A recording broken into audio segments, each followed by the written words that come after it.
Allahu Akbar. Allahu Akbar. Allahu Akbar.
Ya pemirsa, Anda masih di Inspirasi Sukses. Tadi kita sudah saksikan ya Kang Edvan betapa dahsyatnya gempa yang juga berpotensi tsunami, bahkan memang sudah tsunami gitu ya, berujung tsunami, gempa berkekuatan 7,7 Richter ya. Oke.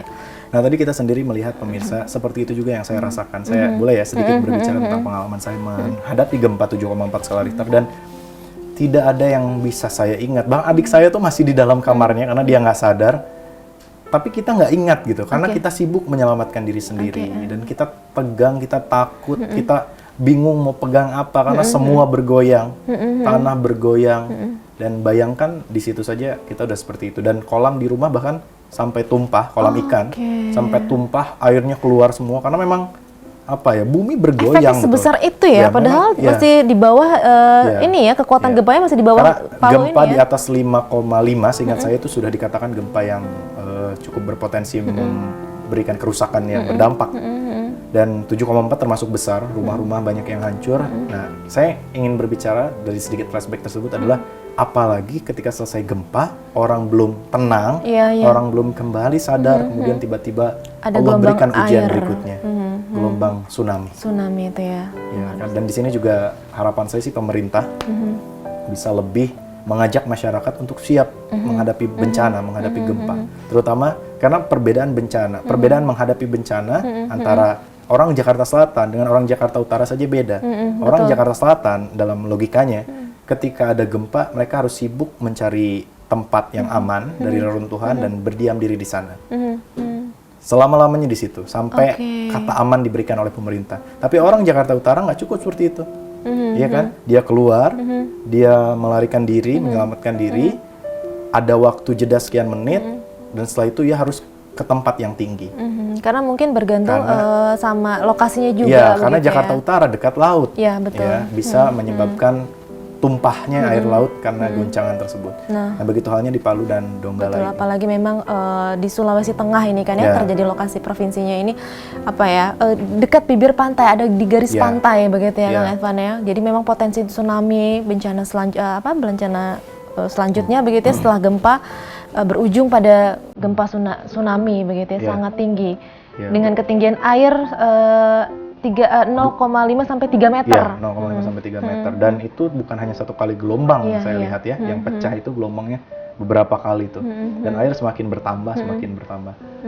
Ya kita. Bagaimana kita akhirnya Kang Edvan ini harus menyikapinya? Karena memang sebenarnya Indonesia ini kan tadi seperti yang Kang Edvan katakan bahwa dalam ring of fire begitu ya.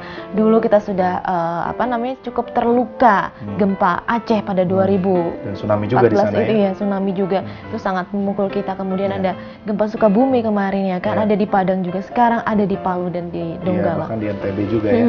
Ya kita harus siap intinya dengan berbagai ujian yang Allah berikan, dan kembali lagi kita harus berkaca. Tidak ada hal yang berlaku Allah berikan tanpa sebab. Ya kita tidak bisa menyalahkan siapapun, tapi mari kita sama-sama berkaca. Ya karena semua dari Allah dan akan kembali ke Allah. Kita berkaca apa kesalahan kita di hadapan Allah. Ya, gempa sekecil apapun adalah peringatan dari Allah. Allah goncangkan agar kita tersadar. Allah berikan peringatan agar kita tersadar. Lalu bagaimana dengan kita? Bagaimana dengan sahabat-sahabat di Palu sekarang? Sekarang yang terjadi. Tapi karena memang ini sudah terjadi, maka yang harus kita lakukan adalah kita bergotong royong. Ditambah di sana alat-alat rumah hancur, bangunan hancur, jalanan juga rusak, infrastruktur hancur semua. Infrastruktur fasilitas umum sudah hancur semua. Kesana pun ternyata katanya sulit. Selain kita harus berdoa, kita harus mendukung. Maka teman-teman, para pemirsa yang ada di rumah juga bisa menyalurkan bantuan ke Lazismu yang bisa dilihat di layar kaca sekarang. Ya, nanti mudah-mudahan tim dari TVMU dan juga Lazismu bisa menyampaikan bantuan-bantuan itu dan kemudian berguna serta bermanfaat untuk mereka, karena ya mereka membutuhkan bantuan. Sangat membutuhkan. Terutama kemarin saya mendengar bantuan-bantuan yang pertama kali mereka butuhkan adalah makanan dan pakaian. Makanan dan pakaian ini yang pertama. Karena air tadi kan dikatakan sulit begitu ya, air minum sulit. Air sulit, makanan sulit, kemudian baju semua nggak ada lagi yang bersih karena tersapu semua. Tersapu semua, mereka butuh pakaian hangat, rumah pun hilang ya. Semuanya hilang, dan mari kita bergotong royong. Kalaupun kita belum sanggup, mari buka Instagram, buka Facebook, kita ajak orang-orang untuk mendonasikan kemana ya, ke tempat-tempat yang kredibel, ke lembaga yang kredibel, salah satunya ya kita di TVMU dengan Lazismu ini. Ya pemirsa TVMU yang saat ini menyaksikan Inspirasi Bisnis bersama saya dan juga Kang Edvan bisa menyalurkan bantuan terbaiknya melalui Lazismu ya Kang Edvan ya. Bisa dilihat di layar kaca Anda. Baik, kita akan jeda sesaat lagi Kang Edvan, setelah commercial break. Inspirasi Sukses akan kembali.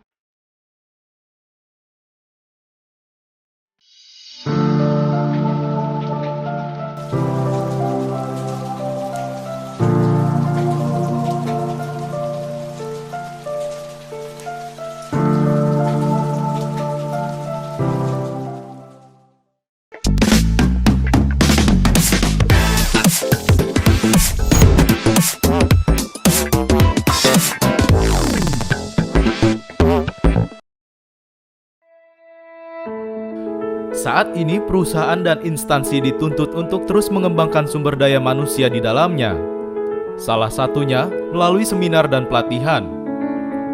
Namun, seringkali kesulitan untuk menemukan pembicara yang sesuai dengan kebutuhan dan tujuan yang diharapkan.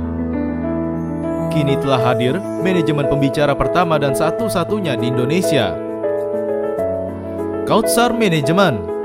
Kami siap memberikan pembicara-pembicara terbaik dan spesialis di bidangnya. Motivasi, public speaking, leadership, service excellence, sales marketing, spiritual, culture building, MC, outbound, dan storyteller. Assalamualaikum warahmatullahi wabarakatuh.